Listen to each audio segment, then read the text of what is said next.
National pour la région des Grands Lacs se sont réunis jeudi à Luanda, en Angola. Ce mini-sommet vise l'évaluation de l'accord cadre d'Addis Abeba signé en février 2013 par 11 pays membres de cette structure.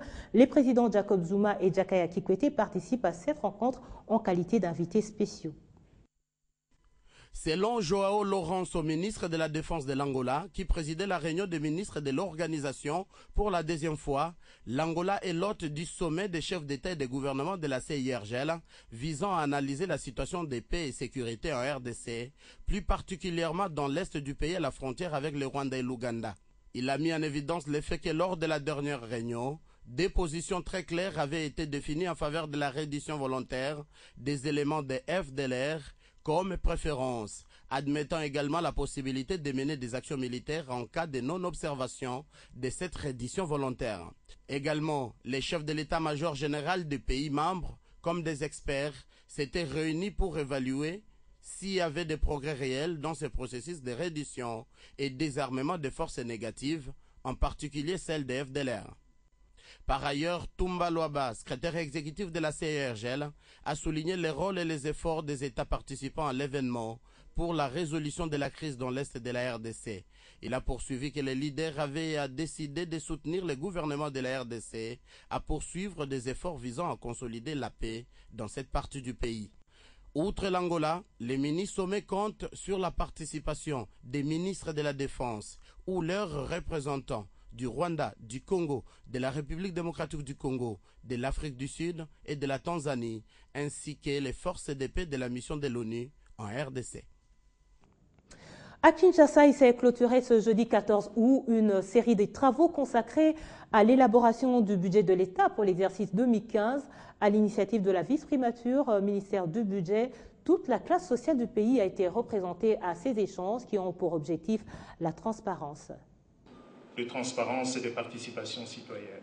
De cette allocution qui a sanctionné ces travaux, l'on retiendra entre autres une nouvelle dimension de transparence pour l'élaboration du budget, une première de la joie de la société civile qui s'est dit satisfait de l'invitation portée à son endroit, elle qui reste convaincue que cette participation citoyenne est une preuve de la bonne gouvernance. La société civile a insisté sur les secteurs sociaux, bien sûr, mais elle a insisté aussi sur la nécessité de voir les services de l'État travailler de manière plus rationnelle.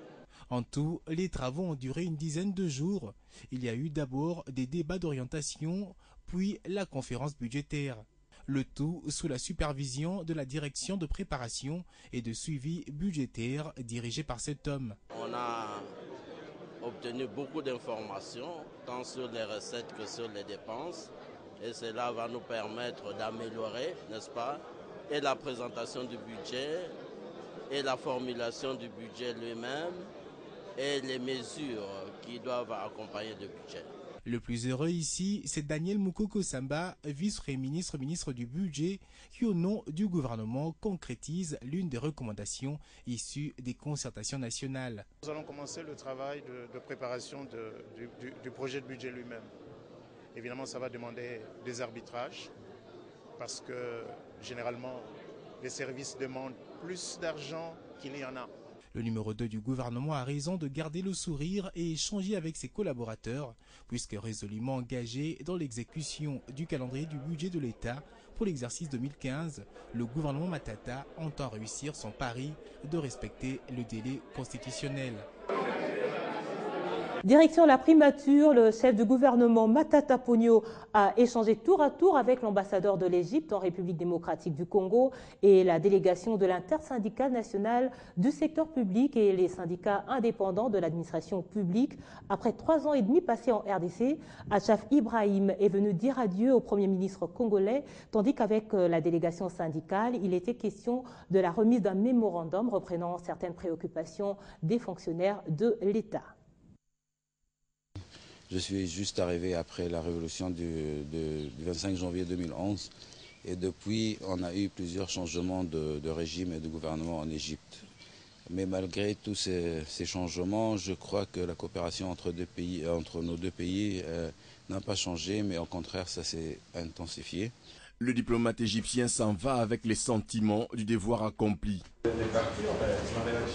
Achaf Ibrahim a été marqué, a-t-il reconnu, par les sens élevés des responsabilités qu'affiche le peuple congolais, mais aussi par sa légendaire hospitalité. C'est un pays que j'admire beaucoup, j'ai beaucoup aimé, et comme je disais au Premier ministre, 3 ans et demi qui sont passés, moi je sentais, quand on me dit 3 ans et demi sont passés, vous partez, je dis mais je suis arrivé hier. Alors, que des bons souvenirs. Il s'engage à soutenir les plaidoyers de la RDC partout où il sera. Après le départ du diplomate égyptien, c'est cette délégation qui franchit les seuils de la primature. Objectif, le dépôt de ces mémos adressés au Premier ministre Matata Ponyo. La situation actuelle des agents fonctionnaires de l'État, il n'y a pas d'augmentation, il n'y a rien. L'agent fonctionnaire de l'État ne se retrouve pas dans le budget bientôt qui va être clôturé. Et qu'est-ce que le Premier ministre attend pour le budget 2015? Les fonctionnaires de l'État veulent des solutions à leurs problèmes. Le Premier ministre nous a rassuré qu'il va prendre ces choses en main d'un moment à l'autre.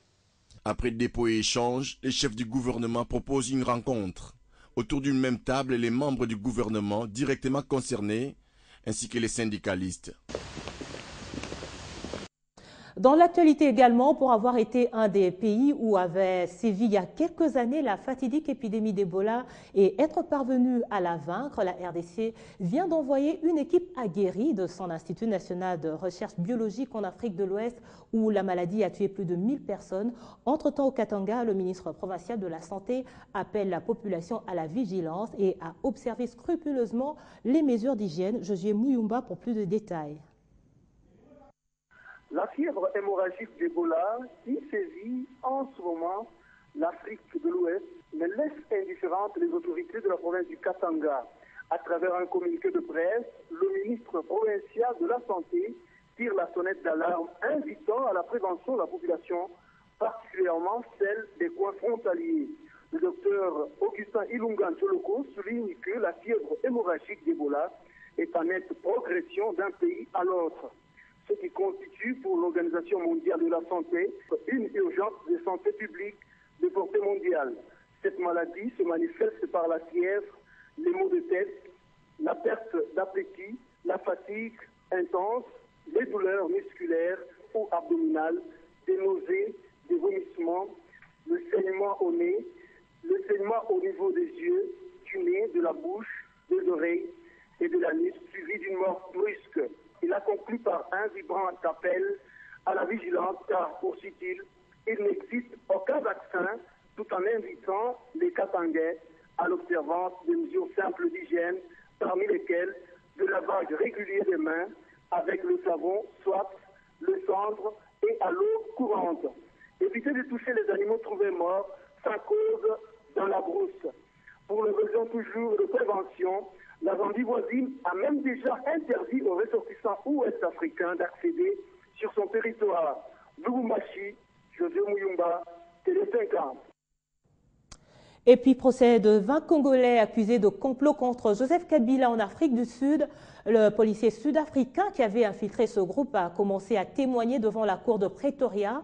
Jeudi, il est revenu sur les nombreux courriels échangés avec les rebelles présumés, lui qui s'était présenté à eux comme un ancien militaire menant des activités mercenaires en Afrique et au Moyen-Orient. Dans les échanges de courriels lus devant la cour, les rebelles présumés expriment assez clairement leurs intentions. Un des leaders du groupe confirme dans un message électronique vouloir renverser Joseph Kabila et s'emparer de Bukavu. La défense devrait bientôt interroger ce policier. Bonne nouvelle pour les usagers de la route Mwenga-Kamituga sur la nationale numéro 2 dans la province du Sud Kivu, longue de 44 km. Cette route en état de délabrement très avancé est en cours de réhabilitation grâce à l'implication personnelle du gouverneur Marcelin Sichambo et du Fonds national d'entretien routier. Le ministre provincial des infrastructures, Lucien Kalinga, est allé inspecter les travaux de réhabilitation qui, du reste, avancent à pas de géant. C'était le tronçon routier de tous les cauchemars pour les usagers de la route Mwenga-Kamituga, longue de 44 km sur la route nationale numéro 2. Seuls les plus audacieux osaient s'y aventurer car il fallait 6 jours pour parcourir cette distance. Aujourd'hui, c'est une autre affaire. La route a été réhabilitée grâce aux efforts consentis par le gouverneur Marcelin Tshambourouya avec le soutien du Fonds national d'entretien des routes. Les travaux se situent au pont Lubiala, à 2 km de la cité minière de Kamituga. De Mwenga à Kamituga, au lieu de 6 jours, les véhicules font 1 heure de temps et le prix des transports a subitement été revu à la baisse, passant de 15 000 à 7 000 francs congolais. Le ministre provincial des infrastructures, Lucien Kalenga-Riziki, a parcouru ce tronçon routier pour se rendre compte de l'état actuel de cette route. Il a livré ses impressions. Nous sommes ici, effectivement, c'est par rapport à l'instruction qui nous a été donnée par son Excellence, Monsieur le gouverneur de province, pour évaluer les travaux, l'office des routes. Eh bien, nous pouvons encourager cet office à continuer sur cette lancée, d'autant plus que cette route constitue pratiquement une colonne vertébrale entre 4 territoires. Chaque jour qui passe, le Sud Kivu bénéficie des acquis de la révolution de la modernité telle qu'est prônée par le chef de l'État, et cette province se place aujourd'hui parmi celles dont le chef-lieu est relié directement à la plupart de ses principaux greniers. Et puis cet autre sujet, une réserve potentielle de 3 milliards de barils de pétrole a été découverte dans l'est de la République démocratique du Congo. C'est l'action d'une filiale du groupe Fleurette appartenant à l'homme d'affaires israélien Dan Gettler. Une réserve qui pourrait être de même ampleur côté ougandais du lac, explique dans un communiqué le groupe Fleurette.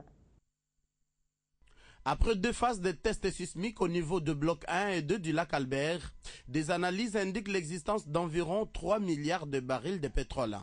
Les résultats des tests sismiques qui ont coûté plus de 20 millions de dollars américains montrent des ressources potentielles considérables qui peuvent augmenter fondamentalement les PIB de la RDC si elles sont extraites et exploitées de façon sûre et économique. Selon Oil of Congo, la filiale pétrolière de Fleurette, une production de 50 000 barils par jour augmenterait les PIB de la RDC de 25%. Elle est actuellement en pleine étude de faisabilité et s'est notamment fixée pour prochaine étape des forêts, 2 puits d'exploration. Les préparations des activités de forage nécessitera d'importants travaux, comme de nouvelles routes et un nouveau port, et se traduira par une délocalisation de certaines communautés locales et de la région, nichée dans la province orientale. Une découverte qui réjouit la société civile. La province orientale et le Nord Kivu, riche à minerais précieux, souffrent des actions de groupes armés locaux et étrangers qui s'affrontent pour des raisons économiques, ethniques ou foncières. La zone a par ailleurs été le théâtre de 2 guerres régionales en 1996-97, 1998 jusqu'à 2003. Cette nouvelle découverte des puits de pétrole ouvrira peut-être une nouvelle page pour cette partie de la RDC. Depuis le mois de mars dernier, la RDC, qui fait partie des 18 pays membres du Centre régional africain d'administration du travail, on assume la présidence du conseil d'administration, responsabilité qui revient au ministre du Travail. Et à ce jour, pour le ministre Bahati, l'heure est entre autres à des solutions notamment d'appui financier pour le bon fonctionnement de cette organisation. Question qui a été au menu d'une séance de travail qui a eu lieu avec le directeur général du CRADA en séjour en RDC. Je vous demande de vous sentir comme chez vous. Au même type que la tenue à Kinshasa des grands forums tels que ceux de la francophonie, SADC, COMESA et bien d'autres, la 38e session ordinaire du conseil d'administration du Centre régional africain d'administration était un grand événement, prouvant une fois de plus la montée en puissance de la République démocratique du Congo sur le plan international. Et c'est depuis cette rencontre de mars 2014 que le pays assume la présidence du conseil d'administration de cette structure qui, créée en 1995, a notamment pour vocation la formation ou perfectionnement et la spécialisation en faveur des pays membres, 18 en tout. Des objectifs dont la République démocratique du Congo tient à garder le cap, souci majeur du ministre Bahati, président de ce conseil d'administration qui reçoit le directeur général en mission dans le pays. Avec Mamadou Baba Oumar, les 2 personnalités vont d'abord passer en revue les questions liées au fonctionnement de ce centre de formation, ensuite le procès verbal amendé de la session ordinaire de mars, avant de présenter les difficultés qu'il connaît. Le CRADA a été créé depuis 1965. Les bâtiments sont vieillissants, Donc les conditions de vie de nos stagiaires sont très compliquées. Le bon fonctionnement est tributaire de la contribution de chaque pays membre, mais malheureusement, le constat fait état du manque de paiement par plusieurs pays. Nous demandons parfois